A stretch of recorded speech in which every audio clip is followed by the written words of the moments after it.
Yes. तो आज हम शुरू करने वाले हैं computation of arms length price section 92C, जिसके बारे में बात करता है कि आर्म लेंथ प्राइस की जो कंप्यूटेशन है वो होनी कैसे है। इसके बारे में आज हम इस वीडियो में बात करने वाले हैं। एक इम्पॉर्टेंट एडवाइस मैं यहाँ पे आप सबको देना चाहूँगा, वो ये है कि जब भी आप इंटरनेशनल टैक्सेशन पढ़ें या फिर इंटरनेशनल टैक्सेशन जैसा कोई भी सब्जेक्ट पढ़ें, तो एक चीज़ का बहुत ध्यान रखें कि चीज़ों को बिल्कुल भी ना रटें, रटने की इवन कोशिश भी ना करें। हमेशा कुछ भी चीज़ आप पढ़ रहे हैं, and more importantly if it require some analytical skills, तो उसके लॉजिक्स पे जाएं और हमेशा ये क्वेश्चन करें कि that why it is so. then only you can able to grasp the concepts, and then only you can able to understand the logic of any subject like which is international taxation। और एक important advice, उसके बाद main topic पर आएंगे। That is also very important that never study to score just marks in exam, always study to enhance और to develop some skills in you. अपनी skills पे work out करें, अपनी स्किल्स को इन्हांस करने के लिए, अपनी एनालिटिकल स्किल्स को इन्हांस करने के लिए, अपना नॉलेज होराइजन बढ़ाने की इंटेंशन से पढ़ें। सिर्फ और सिर्फ नंबर लाने की इंटेंशन से, रैंक लाने की इंटेंशन से ना पढ़ें। It is good to score rank, to score marks, but if you do not understand the concept then you able to score rank, then your rank is of no use at all, right?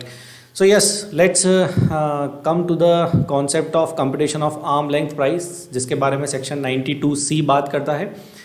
Arm length price is defined in section 92F2 to mean. Arm length price क्या है वो देखते हैं। जो आज हम topic पढ़ने वाले हैं वो है कंप्यूटेशन कैसे होगी, बट उससे पहले हमें देखना पड़ेगा कि आर्म लेंथ क्या है। आर्म लेंथ जो डिफाइंड है वो डिफाइंड है सेक्शन 92F2 में। आर्म लेंथ प्राइस का मतलब है प्राइस विच इज अप्लाइड और proposed to be applied, the current price और the price which is proposed to be applied in a transaction. So transaction has to be there. Transaction की definition हम already पढ़ चुके हैं। Formal भी हो सकती है, इनफॉर्मल भी हो सकती है, कॉन्ट्रैक्ट होना ज़रूरी नहीं है, राइटिंग में भी हो सकती है और वर्बली भी हो सकती है। कोई लीगल बैकिंग होना भी ट्रांजैक्शन के लिए कंपल्जन नहीं है। Between persons other than associated enterprises. हाँ जी, किन लोगों के बीच में होगी? Between other than associated enterprises, मतलब वो लोग जो एसोसिएटेड एंटरप्राइजेज नहीं हैं, जो एईज मतलब एसोसिएटेड एंटरप्राइजेज जो नहीं हैं, उनके बीच में जो ट्रांजैक्शन होगी, वो लोग, अगेन आई एम रिपीटिंग, वो लोग जो एसोसिएटेड एंटरप्राइजेज नहीं हैं उनके बीच में ट्रांजैक्शन होती है, तो वो है आर्म लेंथ प्राइस इन अनकंट्रोल्ड कंडीशंस। हाँ जी, उसमें कोई भी कंडीशन जो है कंट्रोल नहीं होनी चाहिए। It has to be in uncontrolled condition. 4 important limbs हैं डेफिनेशन के आर्म लेंथ प्राइस के। The price which is applied और propose to be applied, it has to be a transaction between person other than associated enterprise in uncontrolled conditions. Computation of arm length price में ही देखते हैं। Arm length price in relation to an international transaction shall be determined by any of the following methods. हाँ जी, section 92C ये कहता है कि arm length price जो आप कैलकुलेट करेंगे वो इनमें से किसी भी मेथड से कैलकुलेट कर सकते हैं। किसी भी मेथड कहने का मतलब ये है कि कोई लिबर्टी नहीं है कि आप उठा के कोई सा भी मेथड उठाया आपने और लगा दिया और आर्म लेंथ प्राइस कैलकुलेट कर दी। इट इज़ नॉट सो, ऐसा बिल्कुल भी नहीं है। जो भी मोस्ट एप्रोप्रिएट मेथड होगा, द मोस्ट एप्रोप्रिएट मेथड, अब वो कौन सा होगा, क्या होगा, स्टेप बाय स्टेप उन सब चीज़ों पे हम आएंगे। बट कॉन्सेप्ट ये कहता है कि इन 6 मेथड्स में से जो भी मोस्ट अप्रोप्रिएट मेथड होगा, इंपॉर्टेंटली ये 6 नहीं है, ये 5 मेथड्स हैं। जो लास्ट वाला मेथड है that is such other method as may be prescribe by the board. Board कौन है? बोर्ड है हमारा central board of direct taxes, CBDT। हाँ जी, तो इम्पोर्टेंटली जो 5 ये मेथड्स हैं, इनमें से जो भी मोस्ट अप्रोप्रिएट मेथड है आप उसको यूज़ करके आर्म लेंथ प्राइस कैलकुलेट कर सकते हैं। सबसे पहला मेथड है कंपेरेबल अनकंट्रोल्ड प्राइस मेथड। इस मेथड को हम CUP कप मेथड भी बोल सकते हैं। This is comparable uncontrolled price method. Next method है रीसेल प्राइस मेथड। इस मेथड को आप RPM भी बोल सकते हैं। नेक्स्ट मेथड है कॉस्ट प्लस मेथड। इस मेथड को आप CPM मेथड भी बोल सकते हैं शॉर्ट फॉर्म में।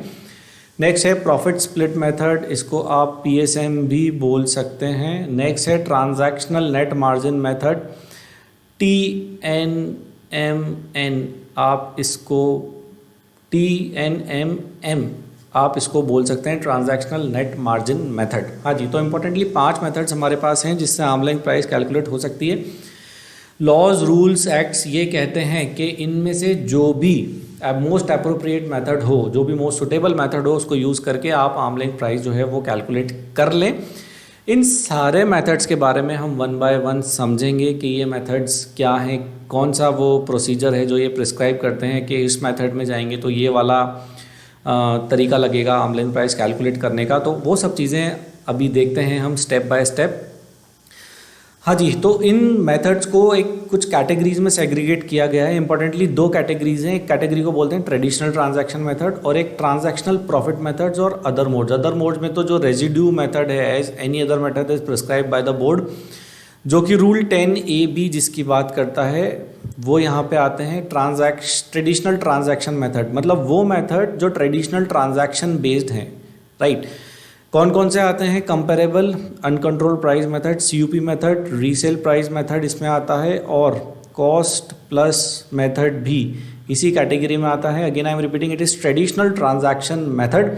ट्रांजैक्शनल प्रॉफिट मेथड में 2 मेथड्स आते हैं, एक आता है प्रॉफिट स्प्लिट मेथड और एक transactional net margin method, PSM और TNMM।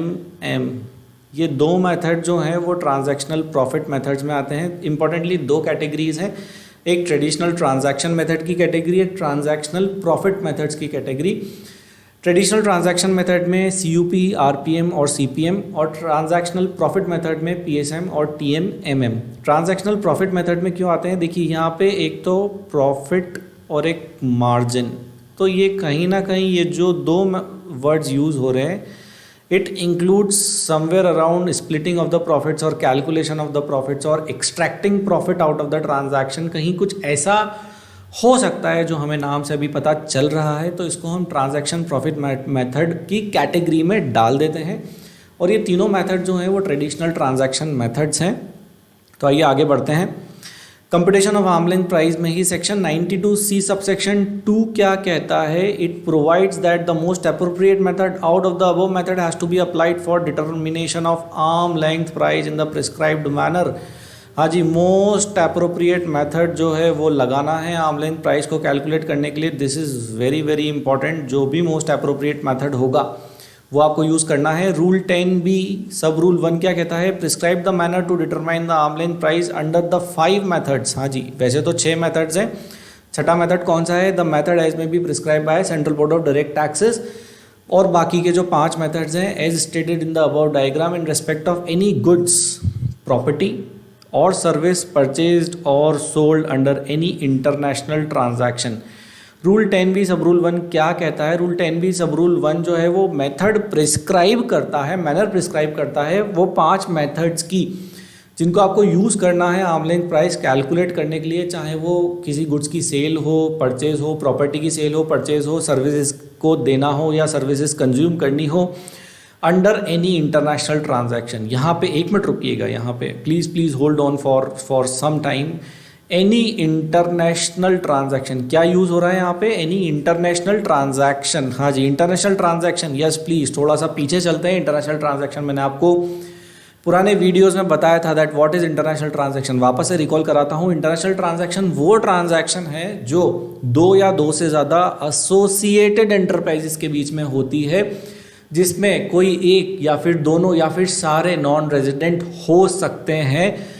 और वो ट्रांजैक्शन सेल ऑफ गुड्स की हो सकती है, प्रॉपर्टी परचेज सेल की हो सकती है, सर्विसेज रेंडरिंग की हो सकती है, रॉयल्टीज़ की हो सकती है, और स्प्रेडिंग और एलोकेशन ऑफ एनी एक्सपेंस की हो सकती है, spreading allocation of any income की हो सकती है, वो किसी की भी हो सकती है। Important part of the definition of international transaction is, yes please pay your attention, important part of the definition of international transaction is के ट्रांजैक्शन जो किसी 2 या 2 से ज़्यादा एसोसिएटेड एंटरप्राइज के बीच में हो रही है और उन दोनों में से या फिर कोई एक जो है वो नॉन रेजिडेंट है, इसको हम बोलते हैं इंटरनेशनल ट्रांजैक्शन। हाँ जी, तो रूल 10B सब रूल 1 क्या कहता है कि कोई भी इंटरनेशनल ट्रांजैक्शन हो रही है, चाहे वो गुड्स की, प्रॉपर्टी की, सर्विसेज की, उसकी आर्म लेंथ प्राइस जो है वो आप कैसे कैलकुलेट करेंगे? वो 5 मेथड जो rule 10B sub rule 1 prescribe करता है।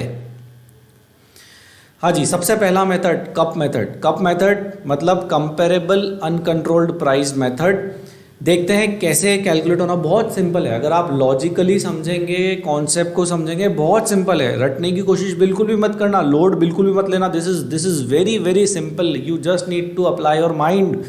बहुत सिंपल है। A comparable uncontrolled price is the price agreed between unconnected parties. See, unconnected मतलब कनेक्शन नहीं होना चाहिए, मतलब एसोसिएटेड एंटरप्राइजेज नहीं होने चाहिए। For the transaction of goods और सर्विस अंडर सिमिलर सर्कमस्टांसेस। हाँ जी, क्या होती है कंपेरेबल अनकंट्रोल्ड प्राइस? वो प्राइस जो कंपेरेबल हो और अनकंट्रोल्ड हो, that should not be controlled in any respect bye anybody, by any factor और बाय एनी सिचुएशन और बाय एनी सर्कमस्टांस, और वो कंपेरेबल भी होनी चाहिए, राइट। ऐसा नहीं है आप एक आईटी कंपनी की आर्म लेंथ प्राइस, एक रियल एस्टेट कंपनी की आर्म लेंथ प्राइस को यूज़ करने के लिए डेटा कंपेयर कर रहे हैं। It is not possible. The transaction price of an IT company, if you want to compare the arm length price, you need to allocate the company of the same sector who deals in IT, not the real estate company. उसको बोलते हैं comparable price. Uncontrolled होनी चाहिए, मतलब कोई specific factor जो उसको control नहीं करना चाहिए, मतलब कोई कंपटीशन, कोई मोनोपोलिस्टिक कंडीशन हो, कुछ भी हो, मतलब कि वो बिल्कुल फेयर होनी चाहिए बिटवीन अनकनेक्टेड पार्टीज जो हैं वो कनेक्टेड नहीं होनी चाहिए फॉर ट्रांजैक्शन ऑफ गुड्स और सर्विस अंडर सिमिलर सर्कमस्टांसेस। हाँ जी, क्या वो मैकेनिज्म है CUP कैलकुलेट करने का, कंपेरेबल अनकंट्रोल्ड प्राइस कैलकुलेट करने का? क्या वो तरीका है? आइए देखते हैं। इंपॉर्टेंटली 3 स्टेप्स में बात करेंगे। आइडेंटिफिकेशन ऑफ प्राइस चार्ज और पेड फॉर प्रॉपर्टी ट्रांसफर्ड और services provided under any comparable uncontrolled transaction. This is step number 1 कि आप जो प्राइस चार्ज की है या पे की है उसको आइडेंटिफाई कर लें for such comparable transaction. Step number 2 क्या कहता है? Such price is adjusted to account for any difference. उस प्राइस को एडजस्ट कर दीजिए डिफरेंस के लिए। मान लीजिए प्राइस फिक्स हुई 5 रुपीज़, राइट। कोई डिफरेंस एडजस्ट होना है, फॉर एग्जाम्पल 1 रुपीज़ ऐड होने हैं, if any between the international transaction and the comparable uncontrolled price. हाँ जी, यहाँ पे 2 ट्रांजैक्शन इंपॉर्टेंटली आप कंपेयर करेंगे, एक तो इंटरनेशनल ट्रांजैक्शन और एक CUP मतलब कंपेरेबल अनकंट्रोल्ड प्राइस वाली ट्रांजैक्शन। हाँ जी, international transaction again I am repeating कौन सी है? जो किसी 2 या 2 से ज़्यादा एसोसिएटेड एंटरप्राइज के बीच में होती है, जिसमें कोई भी एक या एक से ज़्यादा नॉन रेजिडेंट हो सकते हैं। इन दोनों ट्रांजैक्शंस को जो है आपको कंपेयर करना है, इंटरनेशनल ट्रांजैक्शन को और कंपेरेबल अनकंट्रोल्ड ट्रांजैक्शन को। अगर कोई भी डिफरेंस आता है तो उसको जो पॉइंट नंबर 1 में आपने प्राइस ली है उसमें एडजस्ट कर दीजिए। Entering into such transaction which could materially affect the price in the open market can be made. Adjusted price arrived above taken as the arm length price in related to the property transfer. और जो भी adjusted price आएगी, for example इस case में adjusted price आती है 6, तो ये 6 जो है आप इसको आर्म लेंथ प्राइस की तरह यूज़ कर सकते हैं। पॉइंट नंबर 3 ये कहता है। बहुत सिंपल सी बात है। आइए आगे बढ़ते हैं। हाँ, यहाँ पे एक चीज़ हमें समझने वाली है कि साहब अनकंट्रोल्ड ट्रांजैक्शन क्या है? What is uncontrolled transaction? हाँ जी, नाम से पता चलता है वो ट्रांजैक्शन जिसपे कोई कंट्रोल नहीं है। Where there is no control of the transaction. Uncontrolled transaction means a transaction, 2 important limb है डेफिनेशन के। Means a transaction between enterprises other than associated enterprise, मतलब वो ट्रांजैक्शन जो एसोसिएटेड एंटरप्राइज के बीच में नहीं है, वो क्या है? Uncontrolled transaction. Yes, again I am repeating, it is uncontrolled transaction, not controlled. Logically अगर आप समझेंगे इसको, logically if you try to catch the concept, तो अनकंट्रोल्ड ट्रांजैक्शन मतलब जिसपे किसी का कंट्रोल नहीं है, ऑब्वियसली वो नॉन एसोसिएटेड एंटरप्राइज के बीच में ही होगी, क्योंकि associated enterprise have the capability to control the transaction. Next important limb है वेदर रेजिडेंट और non resident. Means a transaction between, it may be between the resident और may be between the non resident, मतलब कि in house transaction को भी use किया जा सकता है और जो आउटसाइड ट्रांजैक्शन है विद द नॉन रेजिडेंट उसको भी यूज़ किया जा सकता है। नेक्स्ट देखते हैं क्या है। The comparable control price method requires a high degree of comparability of product. High degree means you need to apply your mind, data, facts, situation, circumstances, everything to establish a good level, high degree comparability of product, service, functions, and such comparability can be improved by carrying out necessary reasonable adjustments. उसके बाद कंपैरेबिलिटी को improve करने के लिए उसमें आप जो adjustments है वो कर सकते हैं। इन respect of differences arising on account of various factors such as quality of the product, service, contractual units, credit terms, transport terms, level of the market, geographical market in which the transaction takes place। हाँ जी, थोड़ा सा ज़्यादा theoretical हो गया। एक example से अभी next PPT में आपको समझा दूंगा कि क्या कहती है लाइन। अभी यहाँ पे इम्पॉर्टेंट समझना ये है कि what is the meaning of uncontrolled transaction. Uncontrolled transaction मतलब वो ट्रांजैक्शन जो नॉन एसोसिएटेड एंटरप्राइज के बीच में होती है, चाहे वो रेजिडेंट है या फिर नॉन रेजिडेंट है। हाँ जी, इस एग्जाम्पल से समझते हैं कि अनकंट्रोल्ड ट्रांजैक्शन जो है वो क्या होगी। What is a comparable uncontrolled transaction, right. यहाँ पे हमारे पास दो एंटरप्राइजेज हैं, एक एसोसिएटेड एंटरप्राइज 1, एक एसोसिएटेड एंटरप्राइज 2। हाँ जी, जो भी ट्रांजैक्शन इन दोनों के बीच में होगी वो क्या होगी, that has to be controlled transaction, right. अब यहाँ पे हमारे पास तीन पार्टीज हैं, party A, party B and party C, right. Associated enterprise और इन पार्टीज के बीच में जो भी ट्रांजैक्शन होती है उनको हम क्या बोलेंगे, uncontrolled transaction. See as per the definition जो अभी अपन ने थोड़ी देर पहले ही पढ़ी है, उस डेफिनेशन के अकॉर्डिंग वो ट्रांजैक्शन जो एसोसिएटेड एंटरप्राइज और एसोसिएटेड एंटरप्राइज के बीच में होती है that is a control transaction.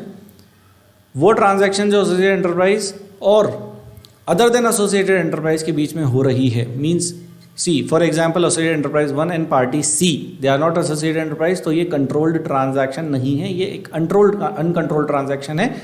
Same is the case with party A, party B and party सी। हाँ जी, अब यहाँ पे अगला सवाल ये आता है कि ट्रांसफर प्राइसिंग के जो प्रोविजंस हैं वो कौन सी ट्रांजैक्शन पे लगेंगे। This is the first question, right. TP के जो प्रोविजंस है वो किसके बीच में लगेंगे। टीपी के प्रोविजंस उन ट्रांजैक्शंस में लगेंगे जो कि बिटवीन एसोसिएटेड एंटरप्राइज हो रहे हैं, मतलब एसोसिएटेड एंटरप्राइज 1 और एसोसिएटेड एंटरप्राइज 2 के बीच में जो ट्रांजैक्शन है सिर्फ उसी पर ही ट्रांसफ़र प्राइसिंग के प्रोविजंस लगने हैं। मतलब यहाँ पे इस वाली ट्रांजैक्शन पे आपके टीपी के प्रोविजंस जो हैं वो एप्लीकेबल हो जाएंगे। यहाँ पे एक इंपॉर्टेंट कॉन्सेप्ट ये भी आता है कि कौन सी ट्रांजैक्शन इंटरनल है और कौन सी ट्रांजैक्शन एक्सटर्नल है। ये वाली जो ट्रांजैक्शन है, transaction between associated enterprise 1 and transaction between unrelated party C. Associated enterprise 1 और पार्टी सी के बीच की जो ट्रांजैक्शन है that is internal transaction. Party A और एसोसिएटेड एंटरप्राइज 2 के बीच में जो ट्रांजैक्शन है दैट इज ऑल्सो इंटरनल। क्यों? क्योंकि यहाँ पे associated enterprise is one of the party in a transaction. External transaction क्या है, between party A and party B. ये दोनों जो है अनरिलेटेड पार्टीज हैं, तो हम इस ट्रांजैक्शन को क्या बोलेंगे, एक्सटर्नल ट्रांजैक्शन।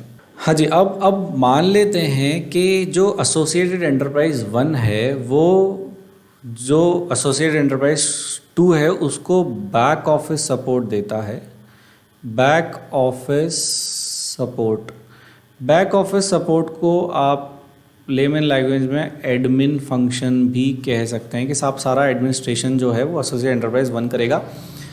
एसोसिएटेड एंटरप्राइज 2 जो है वो मान लीजिए मैन्युफैक्चरिंग, कोर मैन्युफैक्चरिंग एक्टिविटी में इन्वॉल्व है। जो कंपनी का जो प्रोडक्ट है वो एसोसिएटेड एंटरप्राइज 2 जो है वो मैन्युफैक्चर करता है, और जो भी ट्रांजैक्शन एसोसिएटेड एंटरप्राइज 1 और 2 के बीच में होगी that is controlled transaction subject to TP provisions, right. That is controlled transaction and that is subject to TP provisions, क्योंकि ये दोनों क्या हैं, ये दोनों एसोसिएटेड एंटरप्राइजेज हैं। अब आगे जाके हम और ज़्यादा डीप में एक कॉन्सेप्ट पढ़ेंगे जिसको हम बोलते हैं FAR। एफ मतलब फंक्शंस परफॉर्म्ड, कि क्या फंक्शंस जो है एक एंटिटी करती है। जैसे यहाँ पे एक फंक्शन हो गया एडमिन फंक्शन, यहाँ पे एक फंक्शन हो गया मैन्युफैक्चरिंग फंक्शन। ए जो है, ए मतलब एसेट्स एम्प्लॉयड और एसेट्स टू बी एम्प्लॉयड, कि एडमिन फंक्शन के लिए एसोसिएटेड एंटरप्राइज को कौन कौन सी एसेट्स एम्प्लॉय करनी पड़ी, या फिर एसोसिएटेड एंटरप्राइज 2 को एसेट्स कौन कौन सी एम्प्लॉय करनी पड़ी मैन्युफैक्चरिंग एक्टिविटीज़ कैरी करने के लिए। And R is for risk assumed. हाँ जी, हर एंटरप्राइज को कुछ ना कुछ रिस्क जो है वो बियर करना होता है। तो एसोसिएटेड एंटरप्राइजेस की जो एक्टिविटीज़ है, जो नेचर ऑफ बिजनेस है, जो नेचर ऑफ फंक्शन है, उस पर कौन कौन से रिस्क एसोसिएट होते हैं उसके साथ, and same is the case with the associate enterprise two is into manufacturing activity. तो जब आपने इन दोनों एंटरप्राइजेस का FAR एनालिसिस किया, FAR मतलब functions performed, assets employed and risk assumed analysis किया, तो आपने ये देखा कि एसोसिएटेड एंटरप्राइज की जो एक्टिविटी है दैट इज एडमिन फंक्शन, इसका जो FAR एनालिसिस है इट इज़ लेस कॉम्प्लेक्स। हाँ जी, तो आगे जाके हम देखेंगे कि जिसका भी FAR एनालिसिस लेस कॉम्प्लेक्स होता है, लेस कॉम्प्लेक्स मतलब इसमें कम से कम एडजस्टमेंट्स आपको करने पड़ेंगे टू मेक इट कंपैरेबल, इसको बोलते हैं टेस्टेड पार्टी। तो अब आपका एसोसिएटेड एंटरप्राइज 1 क्या बन जाएगा, आपकी टेस्टेड पार्टी। मतलब आपने ये डिसाइड कर लिया कि हम एसोसिएटेड एंटरप्राइज जिससे भी ट्रांजैक्शन करेगा, एसोसिएटेड एंटरप्राइज 2 के अलावा हम उसको यूज़ कर सकते हैं। मतलब associated enterprise 1 can be one of the party in a transaction. तो वो एसोसिएटेड एंटरप्राइज में आपने डिसाइड कर लिया कि एसोसिएटेड एंटरप्राइज हमारी क्या बन जाएगी, टेस्टेड पार्टी। हाँ जी, वापस से बता देता हूँ कैसे डिसाइड किया, FAR करके। FAR एसोसिएटेड एंटरप्राइज का लेस कॉम्प्लेक्स था। लेस कॉम्प्लेक्स मतलब कम से कम एडजस्टमेंट उसमें करने की हमें ज़रूरत थी उसकी प्राइस में, इसलिए हमने एसोसिएटेड एंटरप्राइज 1 को क्या कर लिया, टेस्टेड पार्टी यूज़ कर लिया। अब एसोसिएटेड एंटरप्राइज 1 एसोसिएटेड एंटरप्राइज 2 के अलावा और किसको बेचता है, किसके साथ ट्रांजैक्शन करता है, अनरिलेटेड पार्टी C के साथ। तो ये वाली जो ट्रांजैक्शन है between associated enterprise 1 and party C can be an uncontrolled transaction that can be used for application और for calculation of your arm length price under comparable uncontrolled price method. हाँ जी, ये मतलब है अनकंट्रोल्ड ट्रांजैक्शन का, और उसके 2-3 concept भी मैंने आपको समझा दिए, आगे जाके और डिटेल में देखेंगे, जैसे FAR वाला कॉन्सेप्ट, टेस्टेड पार्टी वाला कॉन्सेप्ट। एक एग्जांपल से समझते हैं कंपैरेबल अनकंट्रोल्ड प्राइस मेथड। आइए देखते हैं एग्जाम्पल क्या है। US limited, a US company has a subsidiary IND limited in India. US limited sell computer monitors to IND limited for resale in India. US limited also sells computer monitors to CMI limited, another computer reseller. It sells 50,000 computer monitors to IND Limited at rupees 11,000 per unit. The price fixed for CMI Limited is rupees 10,000 per unit. The warranty in case of sale of monitors by IND Limited is handled by IND Limited itself. However, for sale of monitors by CMI Limited, US Limited is responsible for the warranty for 3 months. Both US Limited and IND Limited offer extended warranty at a standard rate of rupees 1,000 per annum. On these facts, how is the assessment of IND Limited going to be affected? हाँ जी, ये example है, देखते हैं example क्या कहता है। एक तरफ है आपके पास एक US लिमिटेड जो US में है, एक तरफ है इस एग्जाम्पल में हमारे पास IND लिमिटेड जो इंडिया में है। US limited sell computer monitors to IND limited. US limited जो है वो कंप्यूटर मॉनिटर्स बेचती है IND लिमिटेड को for resale in India, for resale in India. IND limited उसको इंडिया में रीसेल कर देती है उन मॉनिटर्स को जो US लिमिटेड IND लिमिटेड को इंडिया में बेचती है। US limited also sells computer monitors to CMI limited. एक तरफ हमारे पास एक कंपनी और है जिसको हम बोलते हैं CMI limited. CMI limited is also in India. हाँ जी, अच्छा यहाँ पे एक चीज़ देख लेते हैं। US कंपनी है, US company as a subsidiary IND limited in India. तो US लिमिटेड क्या हो गई, होल्डिंग, और IND लिमिटेड इसकी सब्सिडरी यहाँ इंडिया में हो गई। हाँ जी, CMI लिमिटेड पे थे हम। CMI लिमिटेड एक और कंपनी है जिसको US लिमिटेड जो गुड्स हैं वो बेचती है, और जो प्राइस फिक्स हुई CMI लिमिटेड के लिए इसको भी ये गुड्स बेचती है, और CMI लिमिटेड IND लिमिटेड की तरह ही इंडिया में इनको रीसेल कर देती है। अब CMI लिमिटेड के लिए जो प्राइस फिक्स है वो है 10,000 rupees per unit. Okay, the warranty, और इसके लिए US लिमिटेड ने जो IND लिमिटेड को बेचे उनके लिए प्राइस फिक्स है 11,000 पर यूनिट। अब जो वारंटी का जो मैटर है, वारंटी का मैटर क्या कहता है, वारंटी पे एग्जाम्पल कहता है कि जो IND लिमिटेड जो आगे रीसेल करेगी उसकी जो वारंटी है वो IND लिमिटेड वारंटी है खुद ही बियर करेगी, बट CMI लिमिटेड जो रीसेल करेगी उन प्रोडक्ट्स की वारंटी US लिमिटेड बियर करेगी 3 मंथ तक, for the period of 3 months. हाँ जी, ये देखिए एग्जाम्पल में लिखा हुआ है वारंटी फॉर 3 मंथ्स। अब जो US लिमिटेड है और जो IND लिमिटेड है वो एक्सटेंडेड वारंटी बेचते हैं स्टैंडर्ड रेट ऑफ ₹1000। अगर इनसे कोई सिर्फ वारंटी खरीदेगा तो ये 1000 रुपये में वारंटी जो है उसको सेल कर देंगे और प्रोडक्ट वारंटी में कवर हो जाएगा। On these facts how the assessment of IND limited going to be affected. अब हमें यहाँ ये देखना है कि जो IND लिमिटेड है उसका असेसमेंट इंडिया में कैसे अफेक्ट होना है, कैसे ट्रांजैक्शन जो है वो अफेक्ट होगी, तो वो हम देखते हैं। US लिमिटेड ने IND लिमिटेड को प्रोडक्ट बेचा 11,000 में। अब US लिमिटेड और IND लिमिटेड दोनों एसोसिएटेड एंटरप्राइजेज हैं अपने आप में, और ये ट्रांजैक्शन क्या है, it is a controlled transaction because it is happening between a holding company and a subsidiary company and they are associated enterprises. उसके बाद यहाँ पे एक कंपैरेबल ट्रांजैक्शन आपको और दी गई है एग्जाम्पल में, जिसको आप कंपैरिजन के लिए यूज़ कर सकते हैं। That is the sale transaction between US limited and CMI limited. ये जो ट्रांजैक्शन है ये एक अनकंट्रोल्ड ट्रांजैक्शन है। क्यों? क्योंकि CMI लिमिटेड और US लिमिटेड जो है वो एसोसिएटेड एंटरप्राइजेज नहीं है। अब कंपैरेबल ट्रांजैक्शन को US लिमिटेड ने जो सेल किया CMI लिमिटेड को, कितने में सेल किया? 10,000 रुपीज़ पर यूनिट में। अब यहाँ पे एक चीज़ इंक्लूडेड है, यहाँ पे 3 महीने की जो वारंटी कॉस्ट है, 3 महीने की वारंटी कॉस्ट अगर आप निकालेंगे तो वो कितनी आएगी? 3 महीने की वारंटी कॉस्ट आती है, 1 साल की warranty cost 1000 into 3 divide by 12 that comes ₹250। अब इस 10,000 रुपीज़ में 250 इंक्लूडेड है, तो इसमें से आप वारंटी का जो पार्ट है वो हटा दीजिए, it comes to 9,750 rupees. This is the comparable price for the transaction. अभी US लिमिटेड IND लिमिटेड को कितने में बेच रही है? 11,000 में। तो एक्सेस प्राइस कितनी चार्ज हुई? 1,250 रुपीज़। 1,250 रुपीज़ कितनी यूनिट्स पे, कितने कंप्यूटर मॉनिटर्स बेचे उन्होंने उसको? उन्होंने एग्जाम्पल में देखिए, एग्जाम्पल में मेंशन है 50,000 कंप्यूटर मॉनिटर्स बेचे हैं। तो 50,000 इंटू 1250 इज इक्वल टू ये आएगा आपका 6,25,00,000 रुपीज़। हाँ जी, ये जो है ये IND लिमिटेड की इनकम में ऐड हो जाएगा। ये वो प्रॉफिट है जो ऐड होना है IND लिमिटेड की इनकम में, 6,25,00,000 रुपये।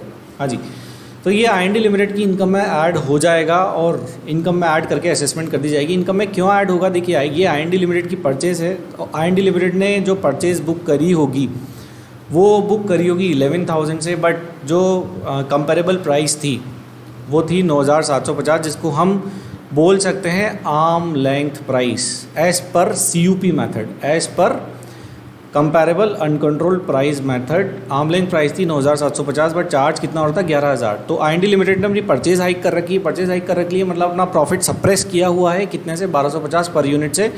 तो टोटल प्रॉफिट सप्रेशन कितना आइडेंटिफाई हुआ? 6,25,00,000। ये IND लिमिटेड की इनकम में जो है वो जोड़ दिया जाएगा। और यहाँ पे एक चीज़ का और आप ध्यान रखेंगे, जब यहाँ पे असेसमेंट होगी और 6,25,00,000 IND लिमिटेड की इनकम में जोड़ा जाएगा, तो जो चैप्टर 6A के जो डिडक्शंस हैं वो IND लिमिटेड को नहीं मिलेंगे। हाँ जी, ये भी एक इम्पॉर्टेंट चीज़ है, डिटेल में आगे बात करेंगे। तो ये था एग्जाम्पल CUP मेथड के बारे में। Yes. So the next method is resale price method. हाँ जी, नेक्स्ट मेथड है, सेकंड मेथड जो अभी हम पढ़ने वाले हैं वो है RPM, मतलब रीसेल प्राइस मेथड। आइए देखते हैं रीसेल प्राइस मेथड क्या है। बहुत सिंपल है, अगर आप इस लॉजिकली समझेंगे, एनालिटिकली समझेंगे, अपना दिमाग लगाएंगे तो it is very simple. The resale price method RPM is a method which compares the gross margin, see the gross margin, that is the gross profit on sales earned in transactions between related and unrelated parties for the determination of arm length price। पूरा game ही arm length price determine करने का है।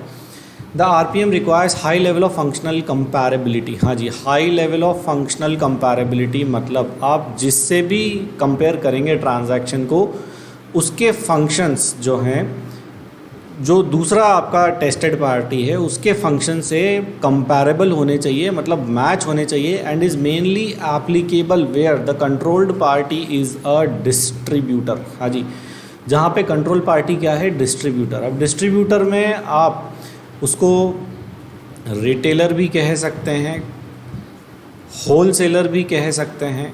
हाँ जी, तो retailer भी हो सकता है, होलसेलर भी हो सकता है। टेक्निकली अगर अपन बात करें, भी एग्जांपल मैं समझाऊंगा आपको, उससे और क्लैरिटी आएगी। डिस्ट्रीब्यूटर क्यों बोला गया है यहाँ पे, डिस्ट्रीब्यूटर इसलिए बोला गया है, डिस्ट्रीब्यूटर वो सेलर होता है which do not substantially add any value to the product.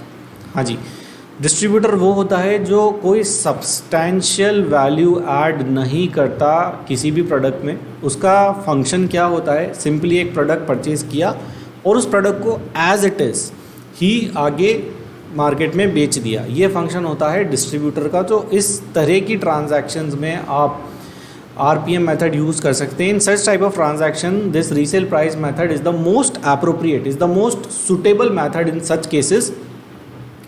तो आइए देखते हैं कि रीसेल प्राइस मेथड कैसे कैलकुलेट होगी। Mechanism to determine arm length price as per resale price method is as follows. First point is identification of resale price by tested party, that is the price at which property purchased or services obtained by the enterprise from an associated enterprise is resold or provided to an unrelated enterprises। मतलब associated enterprise ने किसी और third party को market में कितने में बेचा, वो प्राइस आइडेंटिफाई कर लीजिए। Resale price is reduce by normal gross profit margin with reference to uncontrolled transaction. उस प्राइस में से जो ग्रॉस प्रॉफिट मार्जिन है उसको रिड्यूस कर दीजिए। थर्ड पॉइंट क्या कहता है, such price reduce by expenses incurred custom duty in connection with purchase of the product और सर्विस। अगर कोई परचेज से रिलेटेड कोई डायरेक्ट एक्सपेंस है जैसे ट्रांसपोर्टेशन, कस्टम ड्यूटी एटसेट्रा, तो उसको रिड्यूस कर दीजिए। नेक्स्ट पॉइंट कहता है this price may be adjusted to account for functional and other differences if any, including differences in accounting practices which could materially affect the gross profit margin in the open market. अगर और कोई adjustments भी आपको करने हैं, कोई functional difference है, कोई और अकाउंटिंग प्रैक्टिस की वजह से जो ग्रॉस प्रॉफिट में एडजस्टमेंट होना है उसको आपको एडजस्ट करना है, कोई डायरेक्ट एक्सपेंस का ट्रीटमेंट जो किया हुआ है उसको आपको एडजस्ट करना है, तो आप उसको भी एडजस्ट कर लीजिए। Then the adjusted price arrived above will be taken as arm length price. हाँ जी, ये मैकेनिज्म है। एक एग्जांपल से समझते हैं तो आपको और अच्छे से समझ में आएगा। मान लीजिए एक है एसोसिएटेड एंटरप्राइज 1, नेक्स्ट है एसोसिएटेड एंटरप्राइज 1 और यहाँ पे एक है अनरिलेटेड एंटिटी। हाँ जी, ये अनरिलेटेड एंटिटी मतलब अनकंट्रोल्ड एंटिटी है, इसको आप अनकंट्रोल्ड एंटिटी भी आप इसको बोल सकते हैं। अब एसोसिएटेड एंटरप्राइज 1 और एसोसिएटेड एंटरप्राइज 2 जो हैं ये कंट्रोल्ड एंटिटीज़ हैं। अभी एसोसिएटेड एंटरप्राइज 1 ने एसोसिएटेड एंटरप्राइज 2 को कुछ सेल किया और same product as it is associated enterprise 2 ने एक अनरिलेटेड पार्टी को, अनकंट्रोल्ड एंटिटी को सेल कर दिया।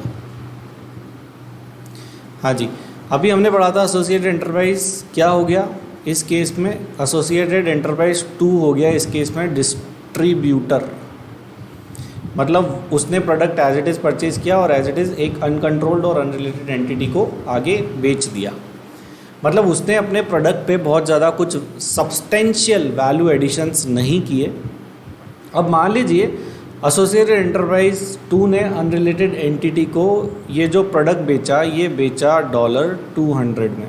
हाँ जी, सो एसोसिएटेड एंटरप्राइज AE2 ने अनरिलेटेड और अनकंट्रोल्ड पार्टी को कितने में बेचा, $200 में। अब मान लीजिए एसोसिएटेड एंटरप्राइज 2 का जो GP मार्जिन है वो लेट से उसको आप 20% ले लीजिए। तो 20% जब आप $200 पे अप्लाई करेंगे तो it will come around $40।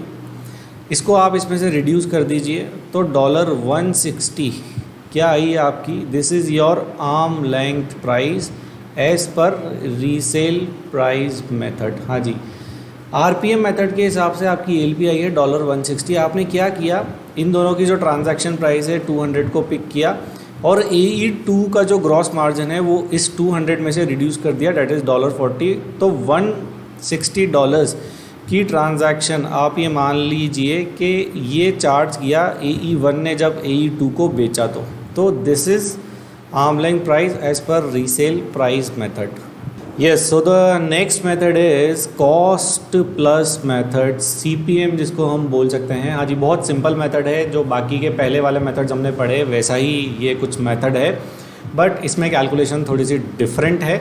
The cost plus method, CPM method determines N arm length price by adding an appropriate gross profit margin. हाँ जी, दिस इज़ इंपॉर्टेंट, यहाँ पे ग्रॉस प्रॉफिट मार्जिन ऐड हो रहा है। जो अभी हमने इसके जस्ट पहले मेथड पढ़ा वो कौन सा था, RPM, रीसेल प्राइस मेथड। वहाँ पे हम ग्रॉस प्रॉफिट क्या कर रहे थे, रिड्यूस कर रहे थे। वहाँ पे रिवर्स कैलकुलेशन हो रही थी, यहाँ पे एक फॉरवर्ड कैलकुलेशन करनी है आपको। मतलब यहाँ पे आपको जो कॉस्ट है उसमें एक reasonable gross profit margin add करके आर्म लेंथ प्राइस कैलकुलेट कर देनी है। It is as simple as this. To an associated entities cost of producing goods और services, the gross profit margin should reflect, हाँ जी, ग्रॉस प्रॉफिट मार्जिन जो है वो आपका कैसा होना चाहिए, should reflect the functions performed by an entity and should include a return for capital used and risk assumed by the entity। हाँ जी, जो ग्रॉस प्रॉफिट मार्जिन है वो प्रॉपर रिफ्लेक्शन होना चाहिए द फंक्शंस परफॉर्म्ड, हाँ जी, वो उससे डिफरेंट नहीं होना चाहिए। मैकेनिज्म क्या है कॉस्ट प्लस मेथड कैलकुलेट करने का, वो देखते हैं। Step number 1, identification of direct, example बताऊंगा मैं आपको, उससे आपको और क्लियर समझ में आएगा। Identification of direct and indirect cost of production incurred by the enterprise in relation of property transferred और services provided to an associated enterprise. एक एसोसिएटेड एंटरप्राइज जो है वो दूसरे एसोसिएटेड एंटरप्राइज को कुछ भी गुड्स करे भेजेगा। इस पॉइंट में ये बोल रहे हैं ये कि इस एसोसिएटेड एंटरप्राइज की, ये वाले एसोसिएटेड एंटरप्राइज की जो कॉस्ट है वो निकाल लीजिए। Determination of amount of normal gross profit markup to such cost arising from the transfer और प्रोविजन ऑफ सेम और सिमिलर प्रॉपर्टी और सर्विस बाय एन एंटरप्राइज और by an unrelated party in uncontrolled in compare uncontrolled transaction और transaction. अब ये जो associated enterprise है ये किसी अनरिलेटेड पार्टी को कोई सेल करेगा तो उसको कितने प्रॉफिट मार्जिन पर कितने ग्रॉस प्रॉफिट मार्जिन पर सेल करेगा वो डिटरमाइन कर लीजिए। ये कहता है आपका point number 2। The normal gross profit markup determined above is adjusted to account for functional and other differences. अगर कोई फंक्शनल और दूसरे डिफरेंसेस हैं, जैसे फंक्शंस परफॉर्म का एडजस्टमेंट है या कोई और एडजस्टमेंट है, तो आप उस ग्रॉस प्रॉफिट मार्जिन में एडजस्ट कर दीजिए। If any would could materially affect such profit markup in the open market. हाँ जी, फॉर एग्जांपल एसोसिएटेड एंटरप्राइज के पास कोई मान लीजिए कोई मोनोपोलिस्टिक पोजीशन है, या फिर दूसरा एसोसिएटेड एंटरप्राइज जो है वो क्वांटिटी बल्क ऑर्डर प्लेस करता है, तो ये सारे जो एडजस्टमेंट हैं इन सबको आपको एडजस्ट कर देना है। क्योंकि जब वो बल्क ऑर्डर करेगा तो नॉर्मल सी बात है उस पर वो GP कम अर्न करेगा, instead of sale to a party who place order in less quantity. Next point क्या कहता है, adjusted gross profit markup added to the total cost as defined in point number 1 above. जो gross profit adjust होकर आया आप उसको add कर दीजिए तो जो टोटल कॉस्ट आपने कैलकुलेट करी थी पॉइंट नंबर 1 में। अब जो सम आपका निकल के आएगा that will going to be your arm length price. बहुत सिंपल सी बात है, एक एग्जाम्पल से समझते हैं। मान लीजिए एक एसोसिएटेड एंटरप्राइज 1 है और एक एसोसिएटेड एंटरप्राइज 2 है। ये दोनों एसोसिएटेड एंटरप्राइज हैं, इनके बीच में कोई ट्रांजैक्शन होनी है तो वो क्या होगी, कंट्रोल्ड ट्रांजैक्शन होगी। अब यहाँ पे आपको इन दोनों की ALP निकालनी है, आर्म लेंथ प्राइस निकालनी है। अच्छा, यहाँ पे एक चीज़ और मैं बता देता हूँ आपको, ये जो कॉस्ट प्लस मेथड है this is the most suitable method for semi finish goods. हाँ जी, this is most suitable method for semi finish goods. क्यों, अभी आपको इस एग्जांपल से समझ में आ जाएगा। अभी जो इससे पहले हमने मेथड पढ़ा that was RPM, resale price method, वो किस तरह के प्रोडक्ट के लिए मोस्ट सुटेबल होता है, when the associated enterprise is a distributor who do not add substantial values to the product. वापस आ जाते हैं इस मेथड पे, cost plus method. Cost plus method जो है मोस्ट सुटेबल होता है सेमी फिनिश्ड गुड्स के लिए। हाँ जी, जहाँ पे एसोसिएटेड एंटरप्राइज और एसोसिएटेड एंटरप्राइज 1 और 2 के बीच में कोई लॉन्ग टर्म कॉन्ट्रैक्ट साइन हो गया कि साहब अगले 5 साल तक ये सेमी फिनिश गुड्स, मान लीजिए एसोसिएटेड एंटरप्राइज कोई मैन्युफैक्चरिंग एक्टिविटी में है और वो एक मशीन का इक्विपमेंट जो है वो चाहते हैं, तो वो सेमी फिनिश गुड्स हो गया। तो एसोसिएटेड एंटरप्राइज 1 से उन्होंने वो एक कॉन्ट्रैक्ट कर लिया कि आप हमें ये इक्विपमेंट मशीन का मैन्युफैक्चर करके अगले 5 साल तक सप्लाई करते रहे। अब आपको इस केस में इसकी ALP निकालनी है। So how to calculate ALP। अब मान लीजिए एसोसिएटेड एंटरप्राइज की जो उस पर्टिकुलर प्रोडक्ट है उसकी कॉस्ट आती है $500। हाँ जी, $500। सारी बातें डॉलर में होती हैं या मैक्सिमम बातें डॉलर में इसलिए होती है, the reason being it is international taxation, क्योंकि हम इंटरनेशनल टैक्सेशन पढ़ रहे हैं। तो एसोसिएटेड एंटरप्राइज 1 की जो कॉस्ट है मान लीजिए वो क्या है $500। अब आपको ये आइडेंटिफाई करना है कि एसोसिएटेड एंटरप्राइज 1 किसी अनरिलेटेड पार्टी को ये कमोडिटी, ये गुड बेचेगा तो कितना जीपी अर्न करेगा, how much GP A1 earns. For example ले लीजिए कि 20% का ग्रॉस प्रॉफिट वो अर्न करता है, तो यहाँ पे आप जीपी ऐड कर दीजिए कितना, 20%, $500 का 20% जीपी आ जाएगा आपका 100, तो आपकी आर्म लेंथ प्राइस निकल के क्या आई, $600। हाँ जी, इस तरीके से आपको कॉस्ट प्लस मेथड में जो है आर्म लेंथ प्राइस कैलकुलेट कर देनी है। इसके पहले वाले मेथड आरपीएम में हमने क्या किया था, जीपी लेस किया था, यहाँ पे आपको जीपी ऐड करना है। वहाँ पे बेस क्या था, ये यहाँ पे बेस है आपका एसोसिएटेड एंटरप्राइज 1, वहाँ पे बेस था बायर, यहाँ पे बेस है सेलर।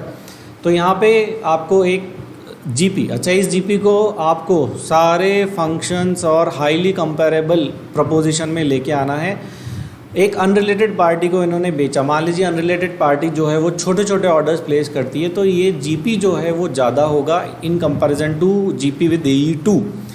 तो जब मान लीजिए छोटे ऑर्डर की पार्टी है तो इसका जीपी जो अब आप AE2 की ट्रांजैक्शन के लिए, एसोसिएटेड एंटरप्राइज 2 की ट्रांजैक्शन के लिए अप्लाई करेंगे तो दैट कुड बी 18% और that could be 16%, for example it is a range. But इस केस में आप मान लीजिए कि 20% ही जो जीपी है वो अर्न किया और दोनों की जो क्वांटिटी ऑफ ऑर्डर है वो भी सिमिलर है, तो यहाँ पे जो जीपी रेट होगी वो 20% आप लेके कैलकुलेट कर सकते हैं। तो आपने जो AE1 की जो कॉस्ट आई, एसोसिएटेड एंटरप्राइजेज 1 की जो कॉस्ट है $500, उसमें 20% जीपी के हिसाब से $100 ऐड कर दिए, तो आपकी arm length price as per cost plus method कितनी आई, $600। इस $600 को आप ALP बोल सकते हैं between associated enterprise 1 and 2। Yes, तो next method is profit split method, that is PSM। जैसा कि हमें नाम से पता चल रहा है, प्रॉफिट स्प्लिट मेथड। हाँ जी, यहाँ इस मेथड में आपको आर्म लेंथ प्राइस कैलकुलेट करने के लिए प्रॉफिट को जो है वो स्प्लिट कर देना है। अभी कैसे होने हैं, क्या होना है, मैकेनिज्म क्या है ALP कैलकुलेट करने का, ये देखते हैं। This is a method which may be applicable mainly in international transaction involving transfer of unique intangibles. हाँ जी, this is very very important. ये वाला मेथड जो है ये इम्पोर्टेंटली जो इंटेंजिबल्स के ट्रांसफ़र होते हैं, जैसे कोई पेटेंट हो गया, कोई फार्मूला हो गया, कोई ब्रांड नेम हो गया, या फिर कोई ब्रांड इमेज हो गई किसी बिज़नेस की, तो उनके ट्रांसफ़र के लिए इम्पोर्टेंटली ये वाला मेथड जो है वो यूज़ किया जाता है और in multiple international transactions which are so, और ये मल्टीपल इंटरनेशनल ट्रांजैक्शंस में भी यूज़ किया जाता है which are so inter related. हाँ जी, they are so tightly inter related that they can not be evaluated separately. हाँ जी, और वो इस तरीके से इंटर रिलेटेड होती हैं कि आप उनको सेपरेटली उनकी प्रॉफिटेबिलिटी जो है वो इवैल्यूएट नहीं कर सकते। मान लीजिए एक एसोसिएटेड एंटरप्राइज ने दूसरे एसोसिएट एंटरप्राइज को अलाउ किया कि ये जो ब्रांड नेम है जिसके ओनर एसोसिएटेड एंटरप्राइज 1 है, ये एसोसिएट एंटरप्राइज 2 यूज़ करेगा, तो ये बहुत मुश्किल होता है निकालना कि एसोसिएटेड एंटरप्राइज 2 जो है उस ब्रांड नेम को यूज़ करके कितना प्रॉफिट अर्न कर रहा है, because it is so tightly inter related कि उसका सेपरेट इवैल्यूएशन प्रॉफिट का पॉसिबल नहीं है। For the purpose of determining arm length price calculate करने के लिए that is not possible to separately identify profit of associated enterprise who using the brand name of the other associate enterprise. हाँ जी, तो profit split method कहाँ पे use होना है, इंपॉर्टेंटली इंटेंजिबल्स के केस में। मैकेनिज्म क्या होगा, PSM से, प्रॉफिट स्प्लिट मेथड से आर्म लेंथ प्राइस कैलकुलेट करने का। आइए देखते हैं, बहुत सिंपल है ये भी बाकी सारे मेथड्स की तरह। पॉइंट नंबर 1 क्या कहता है, determination of combined net profit of the associated enterprise arising out of international transaction in which they are engaged. हाँ जी, क्या करना है, कंबाइंड नेट प्रॉफिट जो है डिटरमाइन कर लीजिए एसोसिएट एंटरप्राइजेस का, मतलब एसोसिएटेड एंटरप्राइज और बोथ और all the associated enterprise are to be treated as a group as a whole. उस एज अ ग्रुप होल का आप एक नेट प्रॉफिट निकाल लीजिए, ये कहता है स्टेप नंबर 1। स्टेप नंबर 2 क्या कहता है, evaluation of relative contribution by each enterprise to the earning of such combined net profit on the basis of functions performed risk assumed and assets employed. हाँ जी, जो हमने पढ़ा था FAR analysis, functions perform, risk assumed and asset employed by each enterprise. This evaluation is to be made on the basis of reliable external market data. जो आप evaluation करेंगे वो रिलायबल मार्केट डेटा पर बेस होना चाहिए, which can indicate how such contribution would be evaluated by unrelated enterprises performing comparable functions in similar circumstances. हाँ जी, तो अब क्या करना है आपको, जो एसोसिएटेड एंटरप्राइजेज हैं उनके रिलेटिव कॉन्ट्रीब्यूशंस निकालने हैं प्रॉफिट में, कि एक एसोसिएटेड एंटरप्राइज का कॉन्ट्रीब्यूशन कितना है और दूसरे का कितना है। जब भी आप कॉन्ट्रीब्यूशन निकालेंगे तो आप FAR एनालिसिस दिमाग में रखेंगे और ये भी दिमाग में रखेंगे कि ये कंट्रीब्यूशन कैसे इवैल्यूएट होता अगर ये ट्रांजैक्शन अनरिलेटेड पार्टीज़ के बीच में होती तो। पॉइंट नंबर 3 क्या कहता है, splitting of combined net profit among the enterprise in proportion of their relative contribution. अब उस प्रॉफिट, जब आपने कंट्रीब्यूशन निकाल लिया है अलग अलग एंटरप्राइजेस का, तो उस प्रॉफिट को, जो ग्रुप का प्रॉफिट है एज अ होल, उसको उस कंट्रीब्यूशन के प्रोपोर्शन में स्प्लिट कर दीजिए अमंग द एसोसिएटेड एंटरप्राइजेस।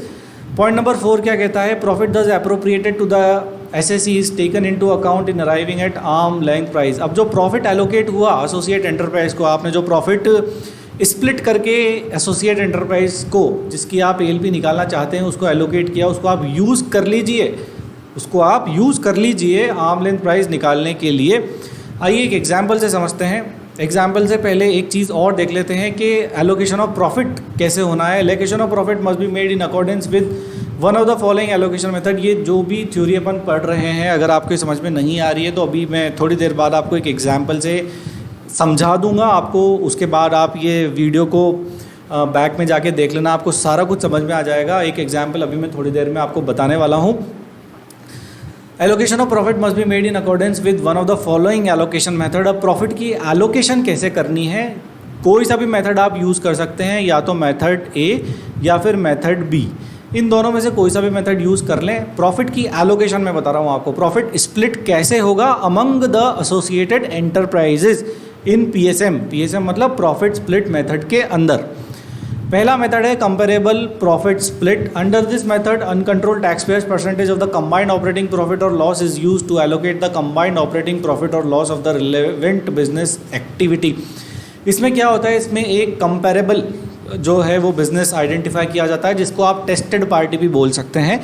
उसका जो प्रॉफिट की जो रिलेवेंट प्रपोर्शन होती है उसको यूज़ करते हुए प्रॉफिट स्प्लिट कर दिया जाता है।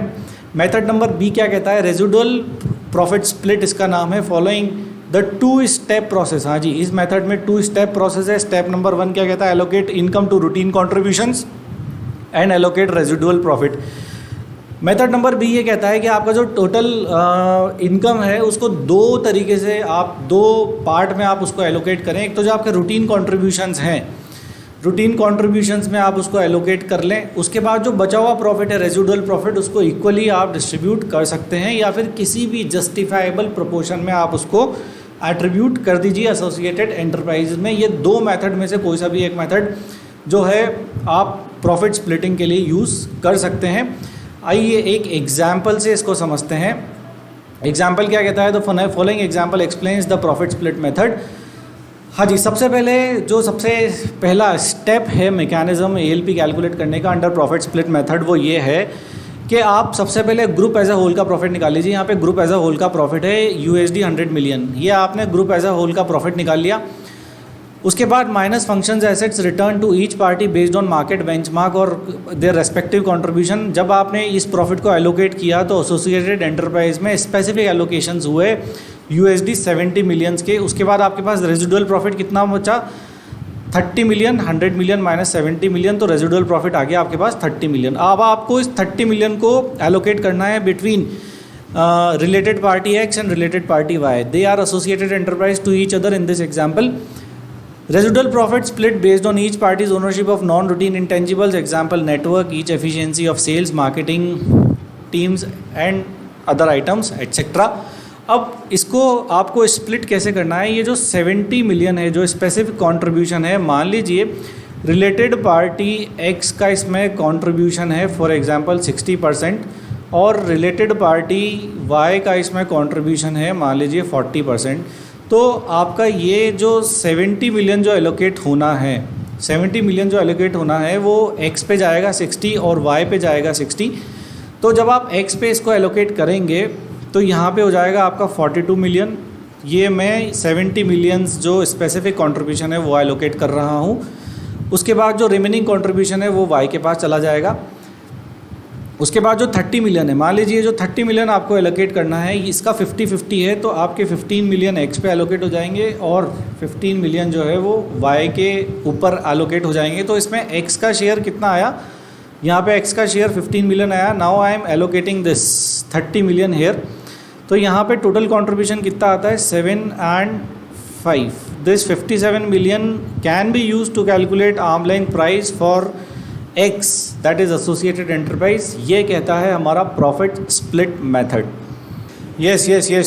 सो the next method is transactional net margin method. Short form में आप इसको TNMM भी कह सकते हैं। हाँ जी, नाम से हमें पता चल रहा है transactional net margin method.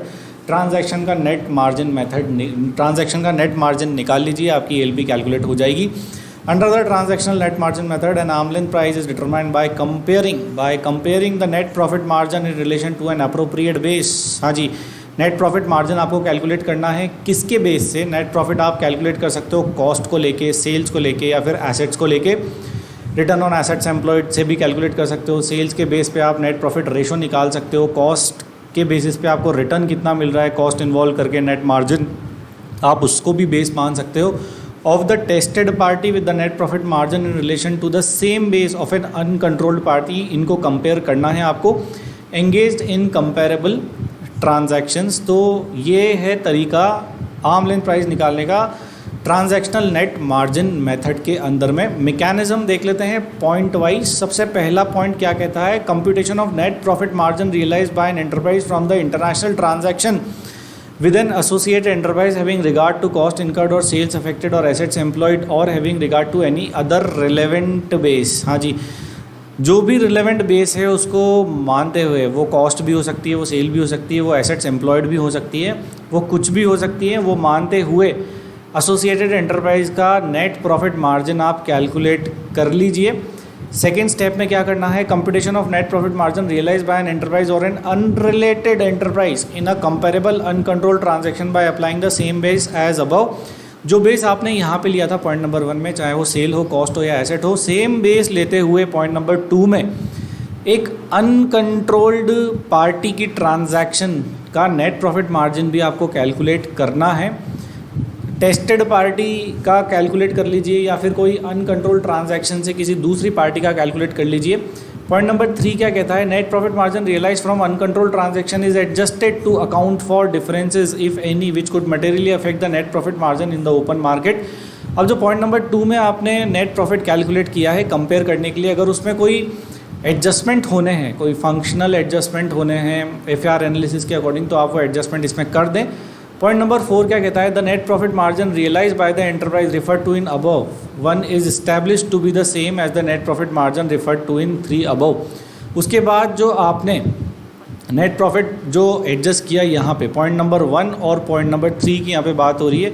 Adjustment करने के बाद जो पॉइंट नंबर 1 में आपका नेट प्रॉफिट मार्जिन आया था वो सेम आना चाहिए नेट प्रॉफिट जो पॉइंट नंबर 3 में आया। अगर सेम नहीं आया है तो नेट जो 3 में आया उसको आप आर्म लेंथ प्राइस मान सकते हैं। The net profit margin thus established is taken into account to arrive at an arm length price for the international transaction। हाँ जी, एक एग्जाम्पल से समझ लेते हैं नेट मार्जिन मेथड TNMM के में किस तरीके से आर्म लेंथ प्राइस कैलकुलेट होनी है। मान लीजिए एक है एसोसिएटेड एंटरप्राइजेज 1, एक है एसोसिएटेड एंटरप्राइजेज 2 और यहाँ पे आती है हमारी एक third party which is not related. Associated enterprise 1 ने एसोसिएटेड एंटरप्राइज 2 को कोई रॉ मटेरियल सेल किया, मान लीजिए $10,000 में। अब एसोसिएटेड एंटरप्राइज ने इस रॉ मटेरियल को प्रोसेस किया और फिनिश प्रोडक्ट बना के एक थर्ड पार्टी को सेल कर दिया। अब आपको यहाँ पर जो है वो आर्म लेंथ प्राइस डिटरमाइन करनी है कि जो भी प्रॉफिट एसोसिएटेड एंटरप्राइजेज 1 जो है बुक कर रहा है या फिर जो सेल ट्रांजैक्शन हो रही है $10,000 पे, वो आर्म लेंथ प्राइस पर है या नहीं है। नेट प्रॉफिट मार्जिन के मेथड के अकॉर्डिंग इसको कैसे कैलकुलेट करेंगे। अब आपको एक कंपैरेबल अनकंट्रोल ट्रांजैक्शन आइडेंटिफाई करनी है। मान लीजिए एसोसिएटेड एंटरप्राइजेज 1 एक ए बी लिमिटेड को same product under same circumstances by considering everything जो है वो सेल करता है, और जब वो एक अनरिलेटेड पार्टी को सेल करता है तो उस पर वो मार्जिन अर्न करता है। यहाँ पे एसोसिएटेड एंटरप्राइज 1 का मार्जिन है फॉर एग्जांपल मान लीजिए 5%, राइट। तो यहाँ पे इसको आप कंपेयर करेंगे इस एक्चुअल वाले ट्रांजैक्शन के से कि अगर एसोसिएटेड एंटरप्राइज 1 का जो मार्जिन है वो भी 5% है, मतलब कि ये जो ट्रांजैक्शन है this is at ALP, arm length price पर ये ट्रांजैक्शन है, ये मान लिया जाएगा। अगर इसका प्रॉफिट जो है वो 5% से कम है तो 5% can be use for calculation of arm length price. This method is very very simple. इस तरीके से जो है आप ट्रांजैक्शनल नेट मार्जिन मेथड में नेट मार्जिन निकाल के जो है इससे ALP कैलकुलेट कर सकते हो। नेक्स्ट देखते हैं, ये आप एक कंक्लूजन स्लाइड भी कह सकते हैं। The below table is illustrative only and is not binding. हाँ जी, जो नीचे टेबल है वो सिर्फ एक इलस्ट्रेशन है, illustrative only and is not binding. जो हम टेबल में चीज़ें देखेंगे वो बदल भी सकती हैं, depends on the facts, depends on the circumstances of the transaction. Applicability of methods can change, applicability of methods can change depending on the facts of each case. हाँ जी, जो टेबल में मेथड एप्लीकेबल है वो बदल भी सकता है अगर किसी ट्रांजैक्शन के फैक्ट्स और सर्कमस्टांसेस बदल सकते हैं। हम इस टेबल में जो बात कर रहे हैं it is a general point, it is a general table. एक जनरल नॉर्मल सिचुएशन में सर्कमस्टांसेस में अगर ये कमोडिटी है, ये इस तरह की नेचर की ट्रांजैक्शन है तो ये वाला मेथड लग जाएगा, ये टेबल बताती है। बट ये एक डिस्क्लेमर भी देती है कि this is not a standard rule कि आप कहीं भी फॉर एग्जांपल कमोडिटी या ऑयल की ट्रांजैक्शन है तो कप मेथड लगा दीजिए, कंपेरेबल अनकंट्रोल प्राइस मेथड लगा दीजिए। It is not so. Depend करेगा कि ट्रांजैक्शन के फैक्ट्स क्या हैं, सर्कमस्टांसेस क्या हैं, उसके अकॉर्डिंगली जो है वो आर्म लेंथ प्राइस कैलकुलेट करने का मेथड अप्लाई होगा। This table is generally this table states general things but this is illustrative only, but this is not binding, right. The actual situation depends on the actual facts and circumstances of the transaction। हाँ जी, देखते हैं commodity oil के लिए कौन सा method best है। Commodity और oil के लिए जो है वो कप मेथड बेस्ट माना जाता है। इंटरेस्ट का पेमेंट हो तो भी कप मेथड बेस्ट है। डिस्ट्रीब्यूशन ऑफ गुड्स हमने भी पढ़ा था कि कहीं भी गुड्स में सिंपल डिस्ट्रीब्यूशन होना है, चाहे होलसेल पे हो या रिटेल पे हो, जहाँ पे जो सेलर है वो गुड्स में बहुत ज़्यादा सब्सटेंशियल वैल्यूज़ ऐड नहीं करता, वहाँ पे RPM मेथड फॉलो हो जाता है। प्रोविजन ऑफ सर्विस में आप कुछ भी लगा सकते हो, कॉस्ट प्लस मेथड भी लगा सकते हो या फिर TNMM भी लगा सकते हो, दोनों में से कोई सा भी मेथड एप्लीकेबल हो सकता है। कॉन्ट्रैक्ट मैन्युफैक्चरिंग में भी सेम इज़ द केस, दोनों में से कोई सा भी मेथड आप एप्लीकेबल कर सकते हो। अगर मैन्युफैक्चरिंग हो रही है तो भी आप कॉस्ट प्लस CPM या फिर TNMM लगा सकते हो। अगर रॉयल्टी का केस है, पेमेंट ऑफ रॉयल्टी होनी है और आर्म लेंथ प्राइस आपको निकालनी है रॉयल्टी की, तो आप कंपेरेबल अनकंट्रोल्ड प्राइस मेथड से निकाल सकते हो या फिर एक ही मेथड जो है वो टेबल बताती है। मल्टीपल ट्रांजैक्शन इन्वॉल्विंग इंटेंजिबल्स, अगर कोई इंटेंजिबल्स हैं तो आप प्रॉफिट स्प्लिट मेथड यूज़ कर सकते हो। मैनेजमेंट चार्जेस हैं, मैनेजमेंट चार्जेस को स्प्लिट करना है among the associated enterprise, so there is no specific method. Benefit test and acceptable allocation, जो भी एक्सेप्टेबल एलोकेशन है, there is no specific method for allocation of management charges among the group. जो भी आप acceptable method जो आपकी policy है, but that has to be justifiable कि उससे आपकी जो ALP है, आर्म लेंथ प्राइस जो है वो निकल के आ जाए। Sale of shares, intangible asset, trademark, brand images, there is also no specific method of such transaction can rely on valuation report under the other method. Yes, so this is the table which is illustrative only but not binding. Things may change if the facts and circumstances of the transactions also change। हाँ जी, अब next देखते हैं other method as may be prescribed by central board of direct taxes. This is the last method जो हमने पढ़ा था, this is the 6th method जो है कि और कोई सा मेथड जो CBDT प्रिस्क्राइब करती है। The other method allows the use of any method. Other method क्या कहता है? Which allows the use of any method. देखो यहाँ पे कंफ्यूज मत होना, यहाँ पे एक कन्फ्यूजन मैं आपका क्लियर कर देता हूँ जहाँ पे मैक्सिमम लोग कंफ्यूज हो जाते हैं। There is a difference between the most appropriate method and the other method is prescribed by the CBDT।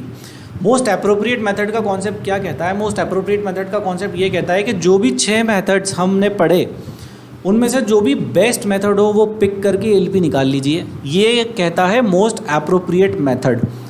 अब दूसरी तरफ अदर मेथड एज में भी प्रिस्क्राइब बाय सीबीडीटी क्या कहता है कि सीबीडीटी को अगर लगता है कि साहब नहीं 5 मेथड से काम नहीं चल रहा, हमें कोई दूसरा मेथड जो है वो प्रिस्क्राइब कर देना चाहिए, तो जो मेथड सीबीडीटी प्रिस्क्राइब करेगी वो यहाँ इस केस में फॉलो होगा। So there is a big difference between these two aspects and these two methods. One is the selection of the most appropriate method and the second is the other method as may be prescribed by CBDT। दोनों चीज़ें बिल्कुल अलग अलग हैं, कभी भी इन दोनों में कंफ्यूज ना हो। हाँ जी, the other method allow the use of any method which takes into account the price which has been charged or paid or would have been मतलब आपको कंपेयर करना है would have been charged or paid for the same और similar uncontrolled transactions with और between non associated enterprise under similar circumstances. जो बाकी सारे methods कहते आ रहे थे वही स्टोरी ये वाला मेथड कहता है कि कोई ऐसा मेथड सीबीडीटी प्रिस्क्राइब कर दे जो कंसिडर कर ले किसको, या तो जो प्राइस पे की है या चार्ज की है वो, या फिर जो सिमिलर ट्रांजैक्शंस कंपेरेबल ट्रांजैक्शन हो between non associated enterprises under similar circumstances, उस ट्रांजैक्शन को यूज़ कर लीजिए, कंपेयर कर लीजिए और एएलपी निकाल लीजिए। द वेरियस डेटा विच में possibly be use for comparability purpose under this method could be. हाँ जी, अब क्या क्या यूज़ करेंगे आप, क्योंकि ये तो अदर मेथड है, यहाँ पे तो कुछ स्पेसिफिक ना तो कॉस्ट स्प्लिट होनी है ना जो है आपकी कंपेरेबल ट्रांजैक्शंस को सोल कंसिडरेशन आपको मानना है, ना आपका प्रॉफिट एलोकेट होना है, ना प्रॉफिट स्प्लिट होना है। तो यहाँ पे आप किन सब चीज़ों का यूज़ करोगे अदर मेथड प्रिस्क्राइब करने के लिए। यहाँ पे एक तो आप थर्ड पार्टी कोटेशंस यूज़ कर सकते हो, वैल्यूएशन रिपोर्ट्स यूज़ कर सकते हो बाय प्रोफेशनल वैल्यूअर्स, टेंडर या बिड डॉक्यूमेंट्स आप यूज़ कर सकते हो एएलपी निकालने के लिए, documents relating to the negotiations आप यूज़ कर सकते हो, नेगोशिएशन मीटिंग की जो मिनट्स हैं उनको यूज़ किया जा सकता है, स्टैंडर्ड रेट कार्ड्स जो हैं उनको यूज़ किया जा सकता है, commercial and economic business models अगर हैं डॉक्यूमेंटेड तो उनको यूज़ किया जा सकता है, and any other document or any other information can be used to prescribe the other method as may be mentioned in this last method.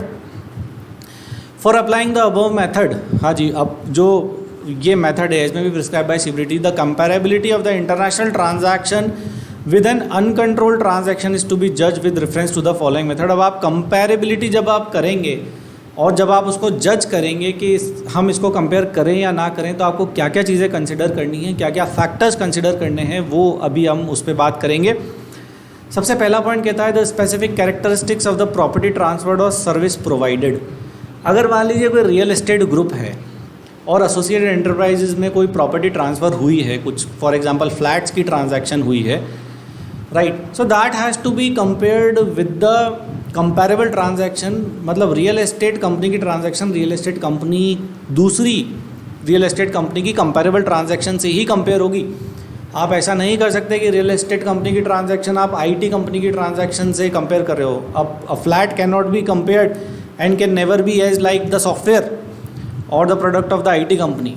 तो आपको specific characteristics of the property transferred और service provided जो है वो ध्यान में रखना है कंपेयर करते वक्त। पॉइंट नंबर 2 क्या कहता है, द फंक्शंस परफॉर्म्ड। हाँ जी, इसमें भी एफएआर की बात हो रही है। एफएआर हमने कई बार डिस्कस कर लिया है अलग अलग स्लाइड्स पे अलग अलग कॉन्सेप्ट्स के साथ। एफएआर क्या कहता है, फंक्शंस परफॉर्म्ड कंसिडर करने हैं आपको कंपेरेबिलिटी करते वक्त।